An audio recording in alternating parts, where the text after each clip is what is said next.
Okay, I believe that we are live. Well, hello everyone. This is the first ever Break the Twitch live office hours. Hello, Will. How's it going? And hello, Vintage Photography as well. Thank you for joining today. Appreciate it. So I'm excited to chat with you a little bit and just kind of go over some things, potentially about minimalism, intentional living, the holidays, so on and so forth. And yeah, so I'm looking forward to chatting with you. So I'd like to basically, from the very beginning, open it up for anyone that's interested in asking questions about me, about any of these things. And so we'll kind of just get into a Q&A and then we'll go from there. And that will be fantastic. Hi Mia, how's it going? Hola from Miami. Hi Alberto. I'll let some people just kind of come in at this point and give it a moment to let people join, because I know we just kind of got started here at 2.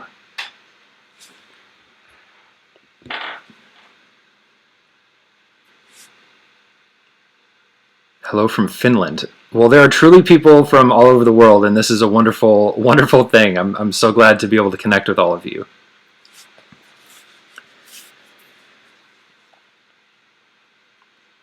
Okay. Yeah, so I guess actually now that I'm seeing this this theme here, it would be really cool if you just want to leave a comment in the comments section, just saying where you're checking in from and where you live or where you are now. That would be really cool, just because it seems like we have people from Finland, the Balkans, Brazil. We have someone from Miami, Munich. Awesome.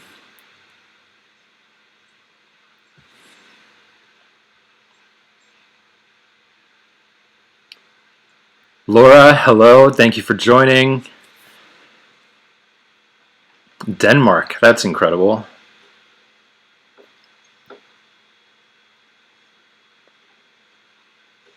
Brazil as well. Hello. Christina in Utah, awesome.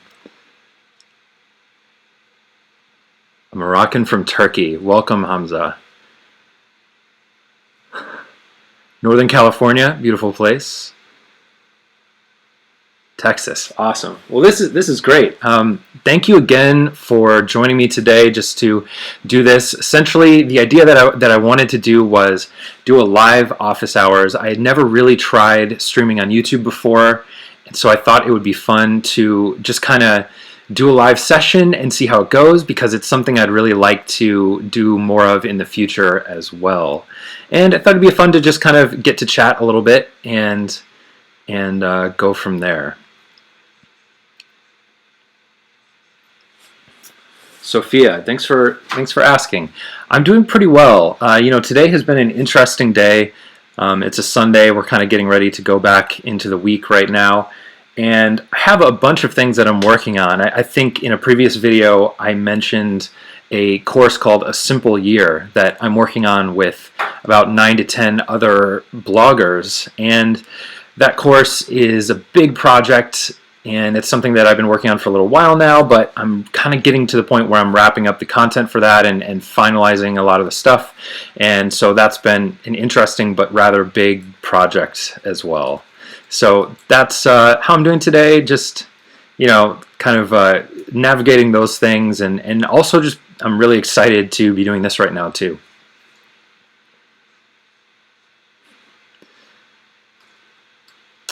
Mia, great question. So Mia's asking, what do I do when I'm bored?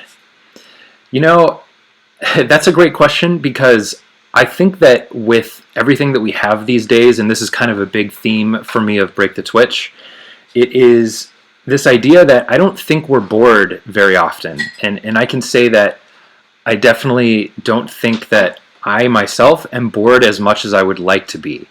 I think there is incredible creative freedom and creative opportunity to let our minds wander when we're bored, and that's kind of one of the things that we just don't do enough of. So boredom, what do I do when I'm bored? I don't know. What I do when I'm idle or when I'm kind of not focused, it really depends. Sometimes I'll be on my phone, sometimes I'll be on the web reading different things or exploring different videos on YouTube or looking for inspiration. All kinds of things like that. There's, I guess it depends on how you define boredom. So that's a great question, but hopefully that gave you some amount of answer to that question.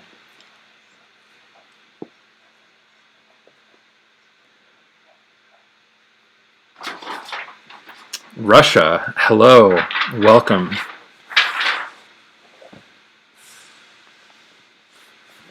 Cool. Okay, so I wanted to let you know that my wife Amy is helping today, and she will be kind of just behind the scenes helping me make sure that I'm answering all of your questions. So you may hear her voice, and if I look over, that's why I'm doing that.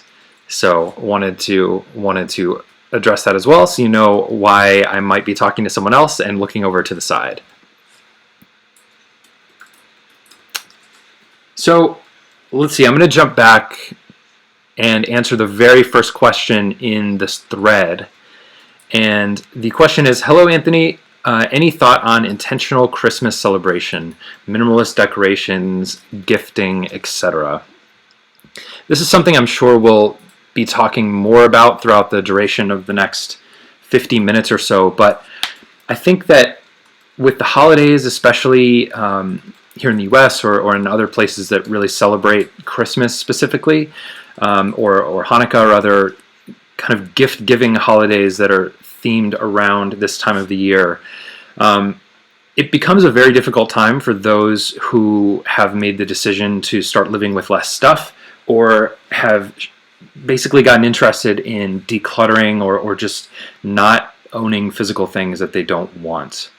So there's kind of a lot of different elements that go into this, and so there's kind of the family element in terms of the expectations that family and friends might have around that holiday, and then there's the you element about the expectations that you may have had in the past but now you have going forward, or it's something that you've shifted because of your minimalism or choices around intentional living. So really, I think a big part of simplifying the holidays and really looking at it in a way that best reflects your values, so that might be spending time with family, actually not having stress around doing holiday shopping and all those things. It might be to really engage in conversation in advance.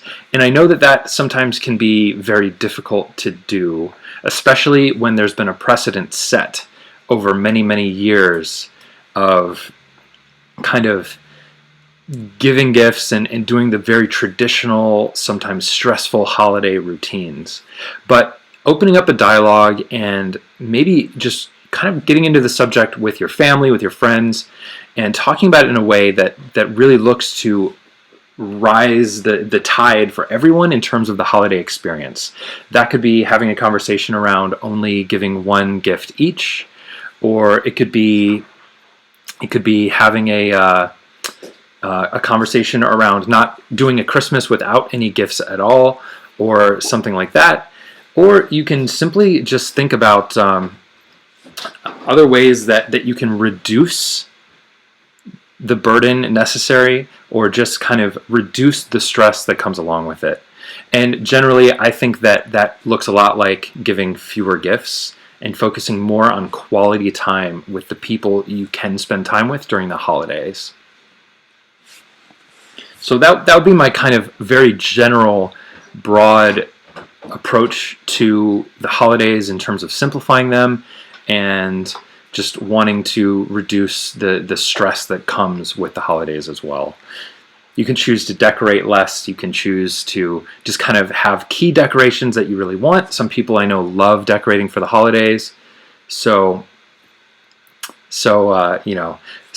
it's really funny. I just got a text message from my friend Mark, who said that the frame behind me is crooked, but I don't know which way it's crooked.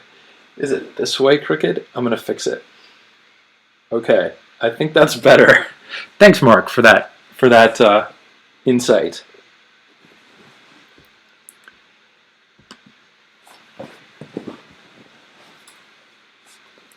All right, so for now, since I kind of covered the general basis there for the holidays, I'm going to move on a little bit, and I'm sure we'll come back to it overall as well.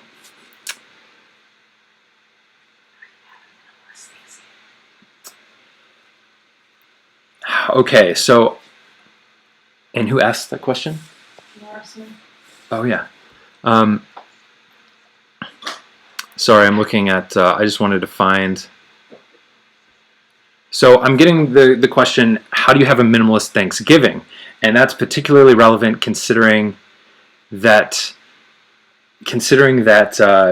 it's coming up in the next week here in the U.S. And so traditionally with Thanksgiving, it's all about getting together with family and friends and giving thanks for the things that you really appreciate. It's one of my favorite holidays just simply because it revolves around family generally and food, which are two of my favorite things. So I think that in terms of simplifying it, you might be able to simplify the food that's prepared. You might be able to simplify the places you go. And if you try to go to 4 different households for a Thanksgiving celebration because you have a family that's set up with multiple units that you need to all try to get in and spend time with, kind of reducing the number and switching holidays, or perhaps doing 1 year with one family, 1 year with another, or introducing your own holidays or special excuses to get together outside of a traditional holiday, I think is a really effective way to do this as well.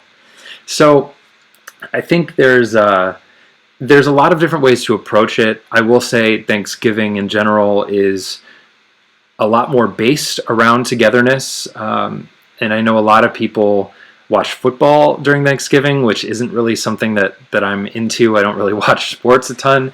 So I don't know. I think it's just really trying to double down and focus on quality time. Just like I said about Christmas and the holidays, quality time with the people you really care about.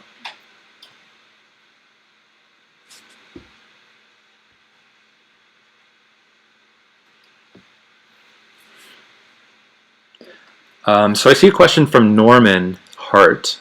What do you do when your partner fully rejects the minimalist lifestyle? That's a fantastic question, and it's a question that definitely comes up a lot. There's, I think, a basis in this, in that generally opposites in people tend to attract. And so when we're finding our partners and getting to know our partners and dating and eventually maybe getting married, it is the things that most attract us to the person in the beginning of the relationship that become the things that can be points of frustration in the future. So part of that might be someone's desire to live a minimalist lifestyle because of their personality type, because it works better for them, and they choose that lifestyle, and the opposite partner who has always been a particular way just doesn't quite mesh with that lifestyle. Perhaps they attach more sentimental value to things, or they want to live just a different life, and maybe they just have a higher focus on things that they own. And that's okay, but I know that it can be really difficult when it comes to living together and when it comes to choosing a lifestyle that works for both of you. So in that instance, I would say that there are 2 things that are really important when it comes to embracing a minimalist lifestyle with your partner or with someone that doesn't. And that, number 1, is compromise. There will have to be some level of compromise between the partners, no matter what their view or opinion. And that's kind of just an important part of making a relationship work overall, I think. because we're all different. We all have different preferences and different ways of going through life. And so finding the ways that you can give a little and get a little in return are for the benefit of the relationship and the family at large is really how you can make that stuff work. So some compromise in terms of coming to agreements about some things that they may be willing to get rid of and some things that you might be willing to keep of theirs, or things that you can let them have because it brings them joy or it makes them really happy. That's a really good way to approach it. And just being very open and honest about those feelings. I think a lot of the time in relationships, it can be very easy for resentment to build, especially around someone that's pushing someone out of their comfort zone a little too far. Realize that relationships and life is long, and just like daily action and doing the things every day that matter to you, just a little bit every day is going to make a much bigger difference over time than pushing really hard a few times a month. So just gradual and consistent changes, being open and just willing to discuss what it is about the stuff that the partner wants to keep, why they want to keep it, just that kind of thing. So it's really that. And then the second aspect is being living proof of what's possible. I really do believe that showing the world what happiness, what joy can come from being a minimalist, from intentional living, showing the world what can come of it is the best way to inspire people to do the same. And I've always believed that, and I really believe that that is the best way that you can influence anyone. Yeah, so that's my general thinking on partnership and having different views on minimalism. It's got to take compromise, and you also just need to be happy and live your life in a way that reflects your own values as well.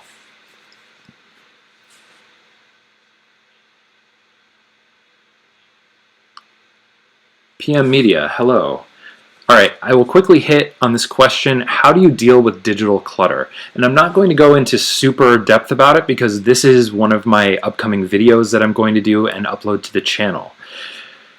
Digital clutter is one of the most difficult ones, I think, actually, because now it's not just a physical space that you're keeping clutter in, but it is a small, tiny device that has an infinite amount of space in it that you can store more things. So it kind of is like a window into an infinite reality of space and stuff. And if it's not well organized, it can get really overwhelming. What I'll say is that it really comes down to having a system. This is something I'm working on myself right now, and Amy and I are working on having a system for our photos, and especially now videos. So like the raw video files that I take off the camera, there were times like when I was doing the daily vlog for 30 days that I was taking 5 gigs of videos off of my camera every single day, and those videos have to be stored somewhere. They need to be organized. And so the biggest thing for media files that I've found is organizing them by date, so the date that you took them off of your camera or took them, and then organizing them by subject so that they're searchable and you can find the folder. So what I'll do for every day that I upload a particular, like if I make a video or if I do something, that requires a bunch of footage that I took or photos, or I go on a trip, the day that I download the footage from my camera onto the computer, I will put it all into a file that's labeled with the date, so it'd be like 11/21/16, and then dash, and then a few keywords. So I try to think about, okay, what would my future self be looking for if I wanted to find this particular footage? And so using that system, I think it's a really good way to start building a database of the things that you really want to have and want to have reference to. That also, I think, goes in conjunction with just deleting all of the things that you don't need anymore. And that can be an overwhelming task, but it's again one of those things that you just do a little bit every single day, and it will really help you do it over time, and you'll see the big impact as you curate and kind of shift that collection. So that's kind of the high level about how I store my media, how I really work on this type of stuff, especially generating so much content like video and photos. And it can go, but you kind of just have to try a system that works and keep shifting and keep rearranging until it doesn't seem like it works anymore.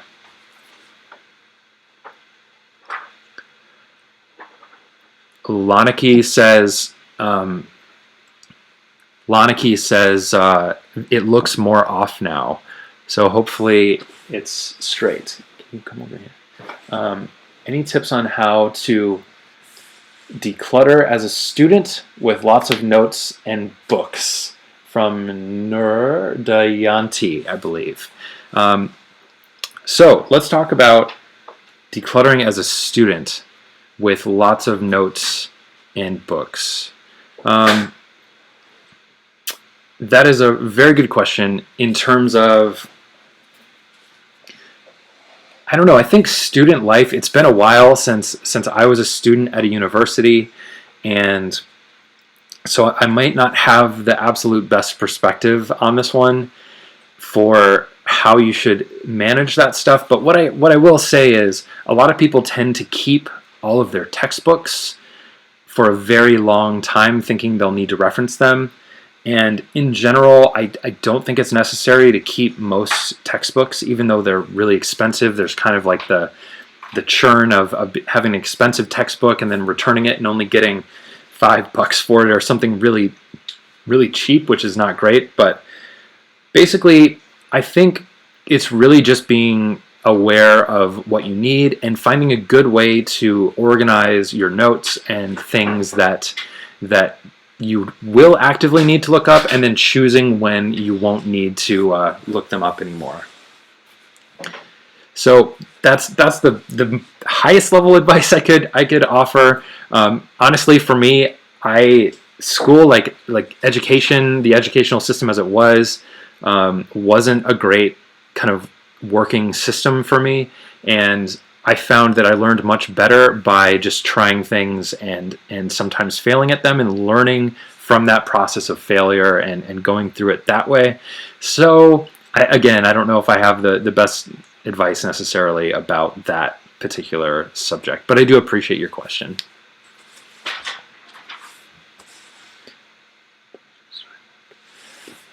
Okay. So the next question is tips for stop procrastinating and getting to work, from Sophia, I believe. And that's a great question as well. There are so many things. In fact, whenever I think about this question in terms of how to stop procrastinating and just getting to work, I always think about the author, and I can't remember who it was because I heard on a Tim Ferriss podcast what this was. But basically, he said, what I do when I want to write a book is remove everything that is not a book from my life. So remove everything that is anything that could be a distraction, and I just try to make myself bored enough. And then a book eventually comes out, because if you can remove enough of the distractions, then you'll just have no choice but to work on the thing that you need to work on. So in that sense, I think it's really important to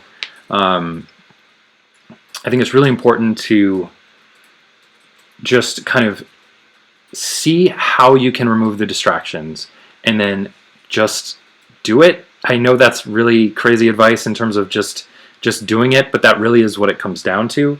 The other thing that I think about this, I'm kind of processing my thoughts as I go, because there is a certain thing I want to say. And I think that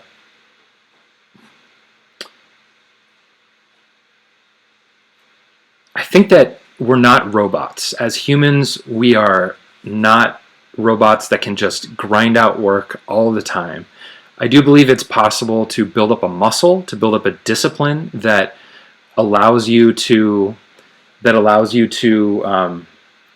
get better and better at producing more work and doing the things that really matter to you over time.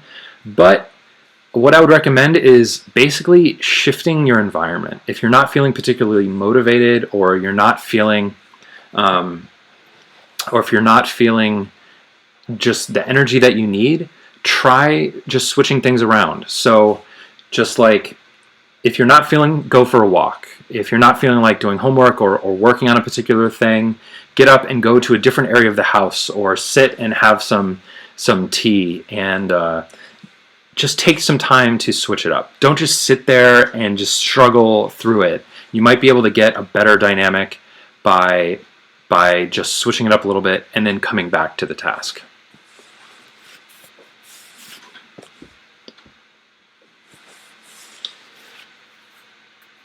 Will, so my friend Will is asking, are experiences better than things?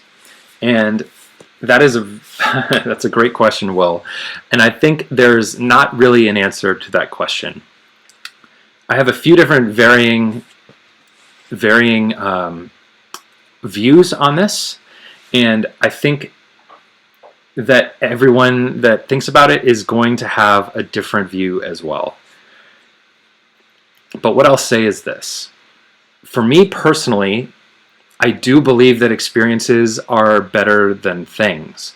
But I also believe in owning the things that allow me to enhance those experiences in a meaningful way. So I mentioned in a video recently that I really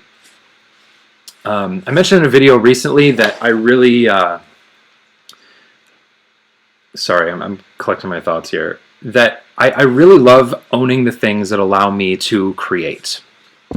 Sorry, just one moment. I have to check on something. Hey. Oh, that's not.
Sorry about that. Had a slight technical difficulty there, but I think it should be working again now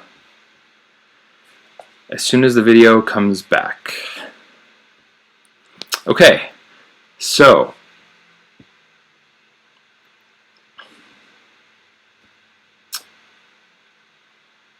I'm seeing a question here from Christina about the tiny house movement. What do I think about the tiny house movement? I think that the tiny house movement is a fantastic movement, and I think it's a very important one. And I think that it's one that is growing rapidly because of a massive need. So many people have been spending a huge chunk of their income just to live in a place, just to have a roof over their head. And I believe that the tiny house movement is a rejection of us working our lives away just to provide shelter for ourselves. So you're seeing a lot of variety in this area.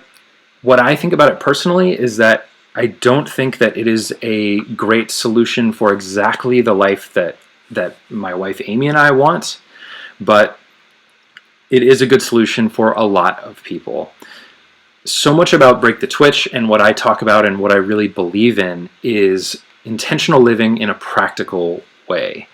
So it's essentially taking all these elements of spirituality, of intentional living, of choosing our actions every day that align with our values, and mashing them into a culture that I think that works for some people, but also is excessive. So not being on the end of the spectrum where we're buying a ton of stuff and just shopping all the time and living with a ton of clutter and a lot of stuff, but also not being on the side of the spectrum of a person that only owns 50 things or 100 things. Because I truly believe that it's possible to have just about all the benefits, kind of the 80-20 rule of 20% of the work gets 80% of the results. You can apply a lot of these things, the concept of living with less stuff, and do it within your current environment until you're ready to make a bigger change and still see the benefits of that work.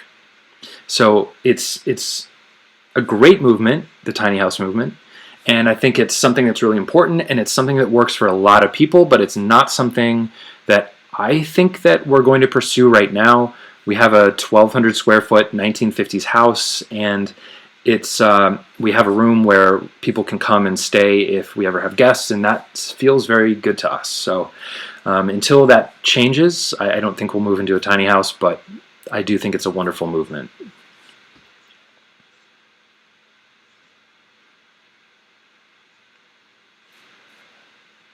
M. Mate, I think, said, "Hi, I got a tattoo similar to yours, and I would love to see a picture of it. If you can send me a picture, you are more than welcome to. My email is anthony@breakthetwitch.com, and you can just shoot me an email because I would love to see it. That's super cool."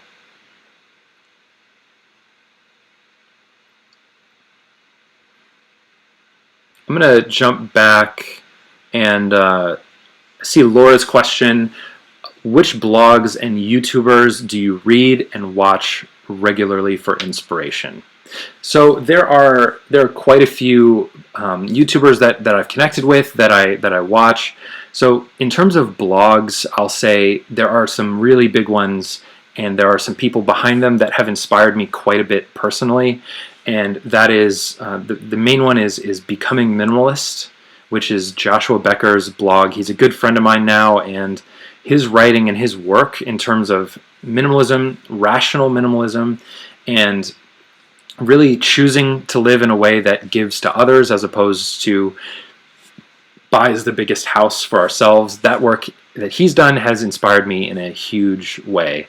And then there's Courtney Carver, who runs Be More with Less, and she does a ton of her own kind of stuff with Project 333, which focuses on owning capsule wardrobes and sort of like a different style of clothing and things like that. So they have been two influences. Brian Gardner, who has a blog called No Sidebar, where he basically highlights other writers and other authors who write for him, but he has a massive project called NoSidebar.com, and that has been very influential as well. He's a good friend of mine too. There are so many other sites that I will actually put in the description of this video after the live stream, so that anyone watching it in the future, or if you want to come back, you can see what other sites I'd recommend. But on the other side of that, there are some just amazing YouTubers as well that are doing really cool stuff. And of course, I'm just like sort of blanking on all of the names of them right now, but I know that I've watched a bunch of videos from Lavender. So like Shoeless Joe makes a ton of videos, and he has this like really just gritty, straightforward perspective about minimalism and intentional living. So he does a ton of stuff. This is another one of those that I will have coming up in my brain as we go, but I'll probably come back to that question as well.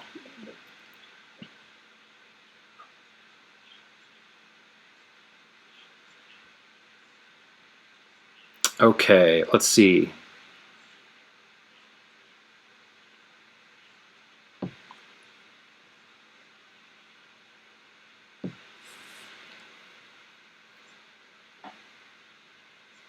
Okay, so sorry for the pause there. I'm going to jump back in here, and I got a question from Alejandra. What can I do if I live with people who love clutter, living room, dinner, kitchen, everywhere, even in my own space, they use it for their clutter? That's a really tough one, especially because you're there kind of living with the people. I don't know if it's your family or a partner or other roommates, things like that. One thing I would just say in terms of that, in addition to what I spoke about a little bit earlier, is to simply claim your own space. So be pretty strict about your own area. So if it's your bedroom or if whatever is the area that you claim as your own, I would make sure that you remove the things that people are invading your space with, especially if that was outside of any agreement that you had come to with them, or something that you really wanted. You want to kind of control that space, because it is your space, and especially if it's your bedroom, it's sort of your own sanctuary of sorts of peace and happiness, and you want to feel comfortable in that space. So I would say at least start with reclaiming your own personal space within that home, and then go from there. The examples of being living proof of what's possible, and realizing that it takes a long time and it can be very difficult to convince people over time to change their lifestyle. It's hard, and it's a big shift even for me, doing it on my own terms and through my own journey. It's difficult. There are a lot of emotions attached with it, and it takes time. So it's difficult.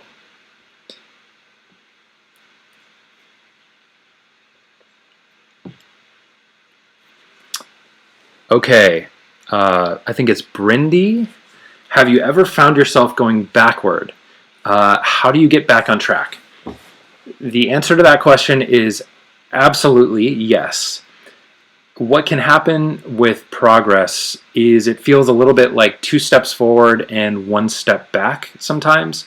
I was just talking to Amy about this today, that I've been doing push-ups every day, twice a day, in 2 sets. So basically, I'll do 20 push-ups in the morning and then 20 push-ups in the evening, and I do that for 6 days in a row, and then I take Sunday off, and then I go up by 2 the very next day. And so the idea with that is you are kind of ratcheting up and slowly increasing. But I just hit a point this week where I'm doing 32 push-ups in each set, and I feel like I'm having trouble meeting that. And so it's my motivation to keep doing it is running up into the wall as well. So a lot of batters, like I said earlier, I don't really watch sports, but a lot of batters in baseball, whenever they're on a bad streak, they're on a losing streak, they always say go back to the basics. Whenever they're having trouble hitting the ball with their swing, they always say go back to what you know. So they will go back to the batting cages in their spare time, and they will just start with their basic swing, not trying to do anything fancy, and just hit balls over and over and over again until they get back into their rhythm. And I think it's very similar for habits, motivation, getting back on track. It really comes down to just going back to the basics and doing what you know works. Also, it's really effective to try to provide motivation or other things that will inspire you along the way, or having an accountability partner or someone that goes to the gym with you, or someone that is working on the same kinds of things that you are, because you'll be there to encourage each other, and you'll really help along the way. All right, I'm probably moving down much more slowly than I should be at this point. Yep, this is going to be really hard for me to read these now. All right, I'm going to start asking Amy for questions because she has been watching the chat and pulling questions along the way, hopefully. So I'm going to grab a question from Amy. I'm kind of stuck with living with less. I've been removing a lot of stuff, living more with less, but still have so much stuff. Any tips for breaking through a plateau? By Lorneck Boones. Okay, so the question is, are there any tips for breaking through a plateau of decluttering? And it's funny because the video I know on the feed, it has a 10 to 15 second delay or so. So I'm seeing myself talking about the last subject still, which is kind of, it's a funny thing. So how you break through a plateau when it comes to decluttering. The best way that I found to do that is when you get the feeling like, okay, I need to keep going and I need to keep pushing my boundaries in terms of what I own and the decluttering that I want to do.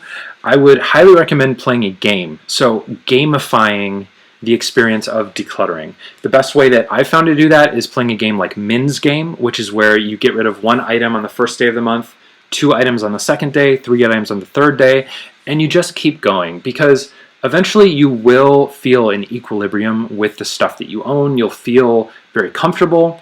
And for me, minimalism really is about getting to that point, not necessarily as quickly as possible, but it's hitting that point and then just letting go and not worrying or stressing out about not owning enough or owning too much. It's really about letting go of those associations and letting go of those things that really, in a way, hold us back with the stuff that we own, if it's a financial obligation or if it's just a time obligation.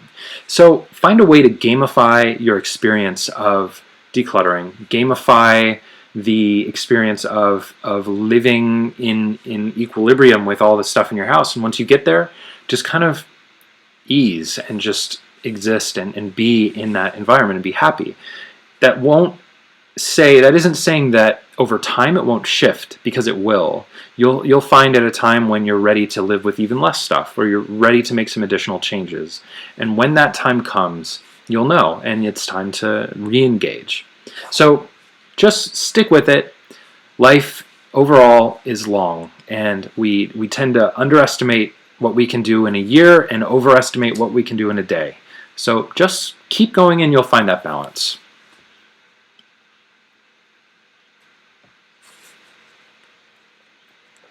Furbish family, thanks for your kind comment. Hello from Rochester, New Hampshire. Thank you for your inspiring videos. We're just beginning on this minimalist lifestyle, and I'm truly enjoying the clutter clean out. Very glad to hear you're enjoying the process. There is something very invigorating about managing the process and going through the process of decluttering. And I'm really excited for you to explore that beyond decluttering as well, and how you can implement those same kind of daily decluttering actions into a habit system in your life as well, because that's where I think a lot of the magic really happens as well.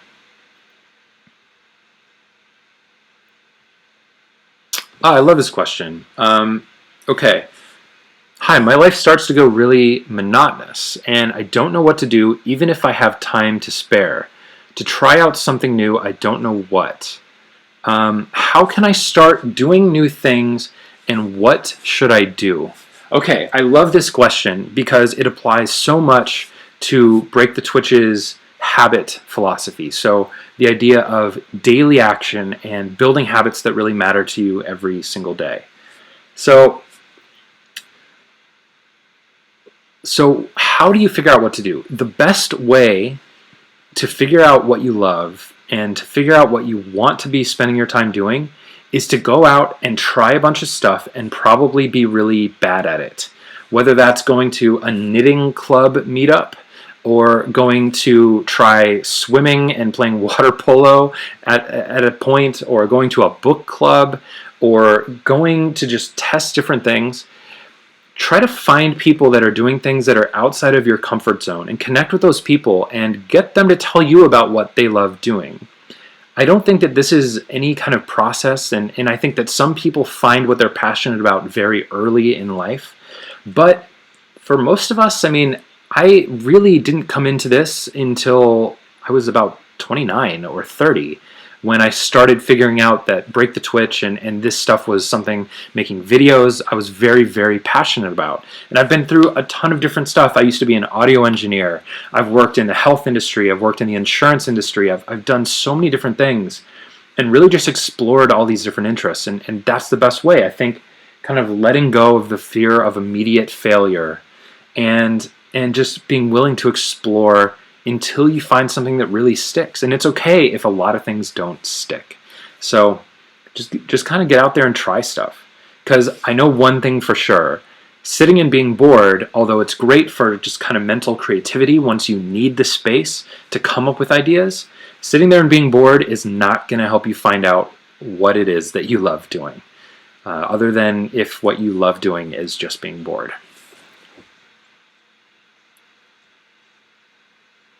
Okay, do you have another question in mind for me? Mm-hmm. What do you got? Any tips on how to get rid of emotional clutter? Greetings from Finland, from Peter. Hello, Peter, in Finland. Emotional clutter. This goes into a whole nother realm of minimalism and kind of self-understanding and self-learning.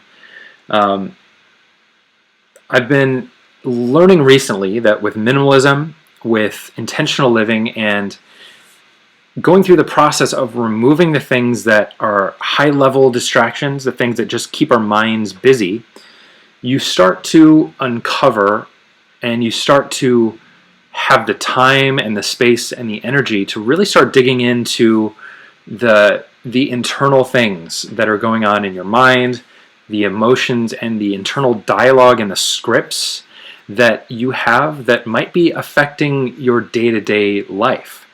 So that is a very interesting thing about minimalism. After the excitement of the decluttering and the things, the energy bursts you get from donating things, it feels really good. After that passes, all of a sudden you have more time and more space to think about the things going on. And I believe that we all have an element of underlying script, some underlying thought process or emotional clutter, as you're calling it, that either hold us back or keep us really in a form self-sabotaging the things that we really want.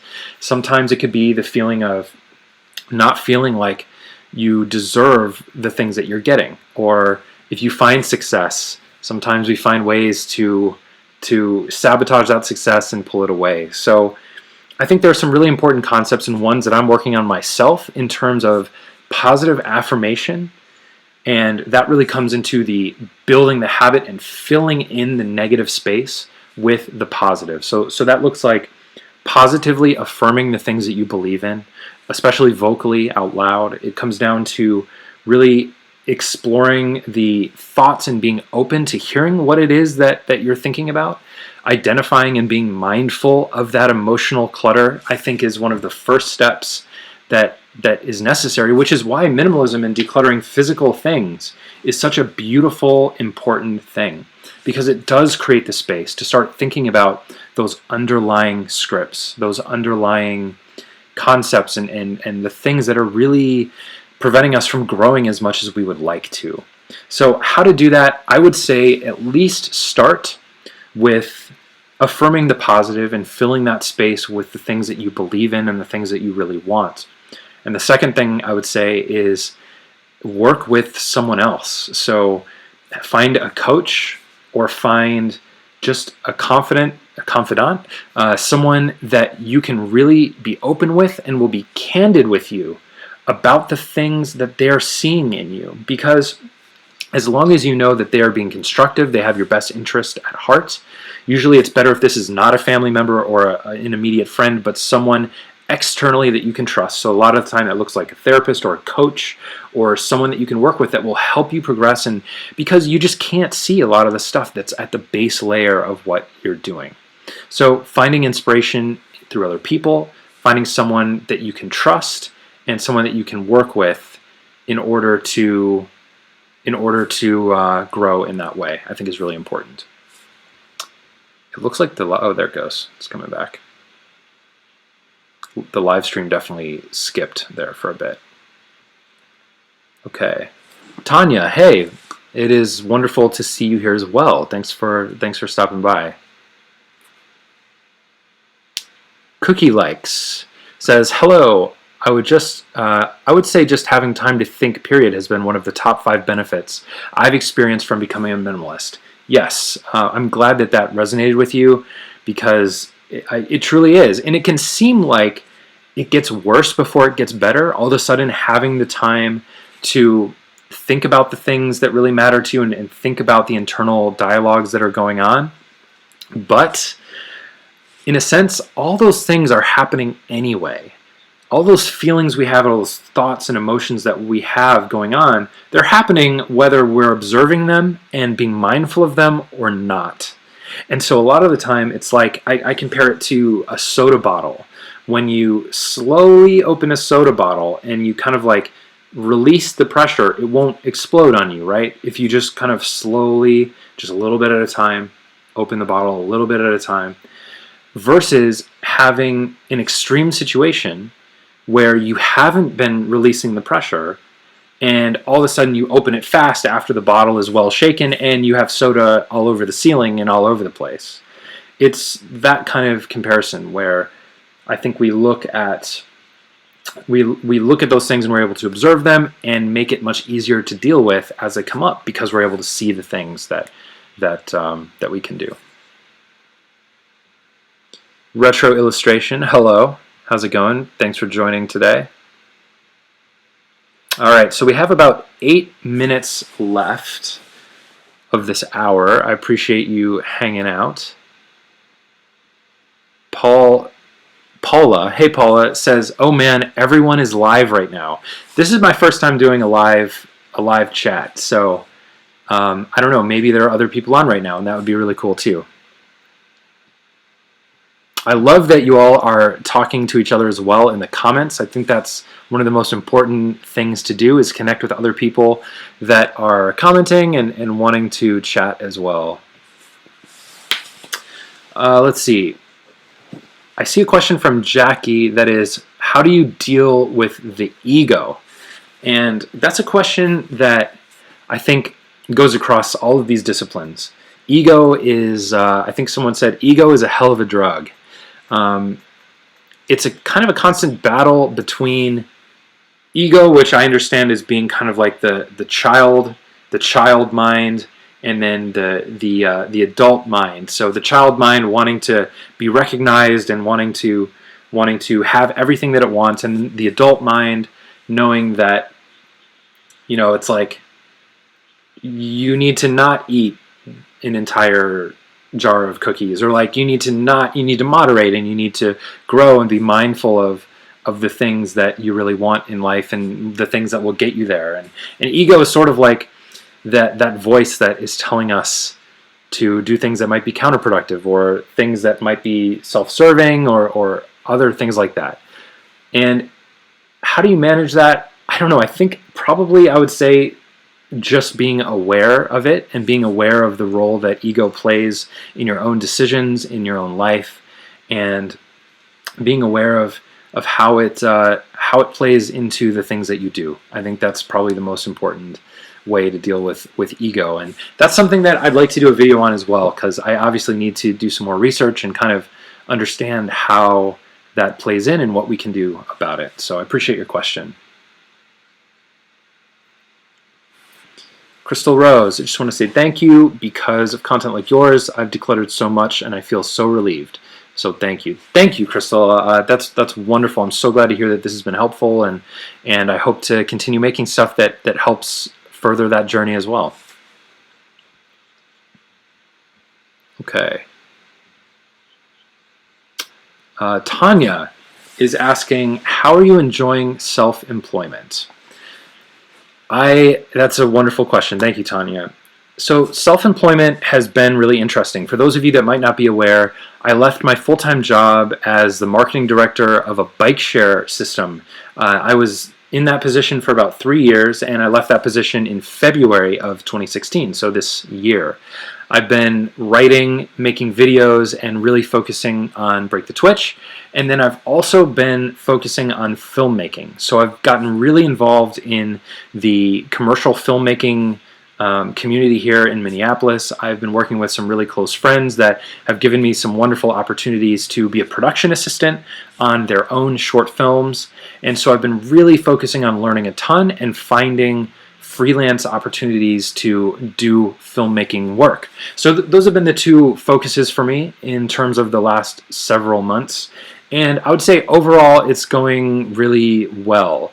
It is a challenge to maintain my own structure when you're coming from a place that provided the structure for you. So when you have a boss that you report to and you have to answer to, and they kind of are able to give the, yes, this is good work and this is satisfactory work, it's really easy to just outsource your own sense of completion and satisfaction and give that power to someone else.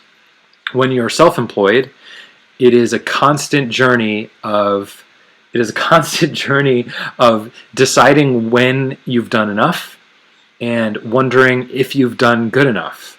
Essentially, when it comes to YouTube videos, I have all of you here watching the videos and responding and leaving comments and interacting with me in that way. That means so much to me. That's like the feedback that I'm getting that says, okay, this was good, this was helpful, and it makes me feel good about what I'm doing. That's kind of the relationship there.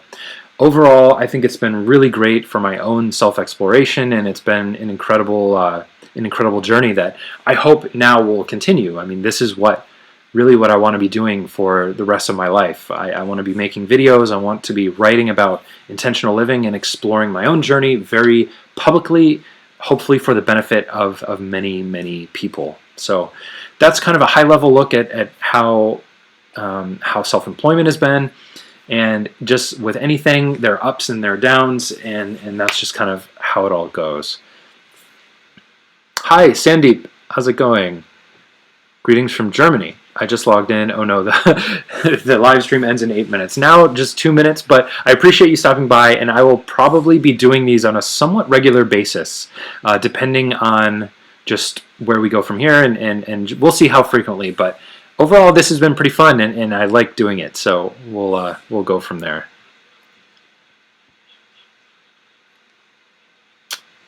Any interesting sources to look into filmmaking stuff? I would say that there are a bunch of resources on YouTube specifically around filmmaking. There are some really great Facebook groups that discuss frugal filmmaking as well, which I think is a great place to start if you're just getting started.